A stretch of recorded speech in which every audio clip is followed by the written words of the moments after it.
যে বয়সের স্বপ্নেরা কেবল ডানা মেলতে শুরু করে, যখন জীবনের প্রতিটি দিন বন্ধু আর আড্ডার রঙে রঙিন থাকার কথা, ঠিক সেই সময় ভিন্ন এক পথে হাঁটছেন এক স্প্যানিশ তরুণী। মাত্র 20 বছর বয়সে তিনি নিজেকে গড়ে তুলছেন একটি দেশের ভবিষ্যৎ নেতৃত্বের জন্য। রাজকীয় দায়িত্ব আর ইতিহাসের ভার কাঁধে নিয়ে স্পেনের পরবর্তী রানী হওয়ার পথে এগিয়ে চলেছেন এই স্প্যানিশ তরুণী। স্পেনের ইতিহাসে নতুন এক অধ্যায়ের সূচনা হতে যাচ্ছে। প্রায় 150 বছর পর দেশটি আবার একজন নারী শাসকের অধীনে যেতে প্রস্তুত। রাজা ফিলিপ ষষ্ঠ এর জ্যেষ্ঠ কন্যা রাজকুমারী লিওনরি হচ্ছেন স্পেনের ভবিষ্যৎ রানী।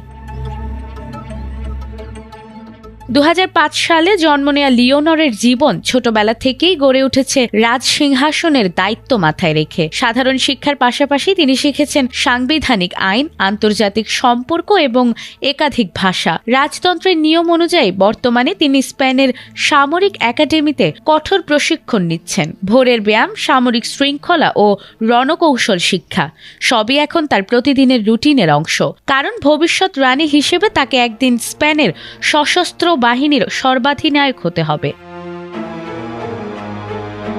স্পেনের ইতিহাসে সর্বশেষ নারী শাসক ছিলেন রানী দ্বিতীয় ইজাবেলা, যিনি রাজত্ব করেছিলেন 19 শতকের দিকে। তবে এবারে দীর্ঘ সময় পর লিওনর যখন সিংহাসনে বসবেন, তখন তিনি হবেন আধুনিক স্পেনের প্রথম নারী শাসক।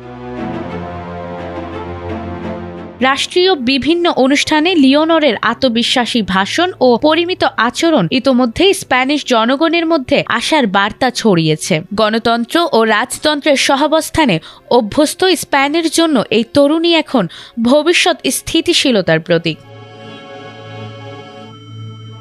লিওনরের প্রস্তুতি শুধু রাজপরিবারের উত্তরাধিকার রক্ষা নয়, বরং একবিংশ শতাব্দীতে রাজতন্ত্রকে নতুন প্রজন্মের কাছে আরও গ্রহণযোগ্য করে তোলার এক বড় প্রয়াস। 150 বছর পর স্পেনের সিংহাসনে একজন নারীর অভিষেক এখন কেবলমাত্র সময়ের অপেক্ষা।